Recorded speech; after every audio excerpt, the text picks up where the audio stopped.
একটা রাজনৈতিক দলের কর্মীরা কখনো লেজ গুটিয়ে পালিয়ে যায় না। আজকে এনসিপির নেতাদের আমরা দেখেছি এপিসিতে করে পালিয়ে আসতে দেখেছি। কেন আপনারা এটা করবেন?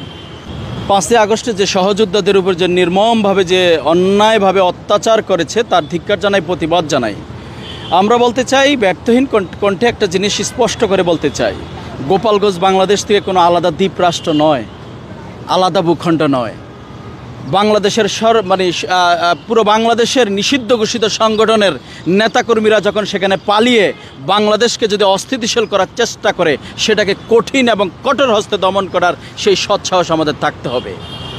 আজকে গতকাল যে এনসিপির উপর যে হত্যা হয়েছে, যে তাদের হত্যার উদ্দেশ্যে যে আঘাত হয়েছে, আমরা রাজনৈতিক কর্মী হিসাবে প্রতিবাদ জানাই এবং সেটা ধিক্কার জানাই। আবারও আমরা একটা কথা বলতে চাই, এতে করে বেশ কয়েকটা জিনিস প্রমাণিত হয়।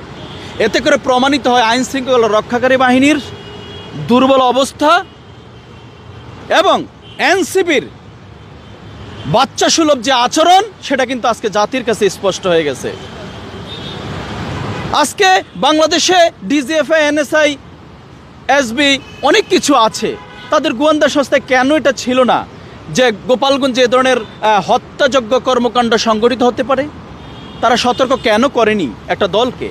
গণতান্ত্রিক অধিকার চর্চা সকলেরই অধিকার আছে, যেমন অধিকার আছে তেমনি আজকে পুলিশ বাহিনীর আজকে যেই ভূমিকাকে প্রশ্নবিদ্ধ করছে, তাদের দুর্বলতা প্রকাশ পাচ্ছে।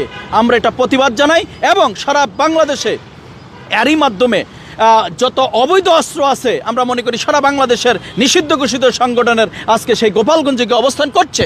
আইন শৃঙ্খলা রক্ষাকারী বাহিনী থেকে সচেতন হতে হবে, সজাগ হতে হবে। সারা বাংলাদেশে মাত্র 45,000 অস্ত্র রয়েছে বৈধ, প্রায় কয়েক লক্ষ অবৈধ অস্ত্র রয়েছে। অস্ত্র উদ্ধারে অভিযান চালাতে হবে খুব শীঘ্রই। চিরুনি অভিযানের মাধ্যমে সারা বাংলাদেশে এবং গোপালগঞ্জে লুকায়িত সকল সন্ত্রাসীদের আইনের আওতায় এনে উপযুক্ত শাস্তির দাবি করছে আজকের এই আপনাদের মাধ্যমে। দ্বিতীয় বলতে চাই, আজকে এনসিপি যে আচরণ আমরা দেখেছি, রাজনৈতিক ব্যক্তি হিসেবে আমার কাছে ঘৃণা হয়। একটা রাজনৈতিক দলের কর্মীরা কখনো লেজ গুটিয়ে পালিয়ে যায় না। আজকে এনসিপির নেতাদের আমরা দেখেছি এপিসিতে করে পালিয়ে আসতে দেখেছি। কেন আপনারা এটা করবেন? একটা রাজনৈতিক দলের এটা একটা কলঙ্কিত অধ্যায়। সেখানে আঘাত এসেছে, প্রতিহত করবেন।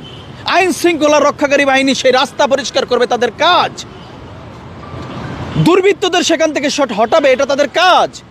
আপনারা আপনাদের গাড়িতে করে বীর দর্পে আসবেন, এটাই উচিত ছিল।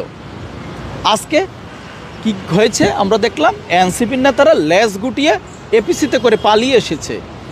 এটা দিয়ে রাজনীতি হয় না, রাজনীতি এত সহজ নয়।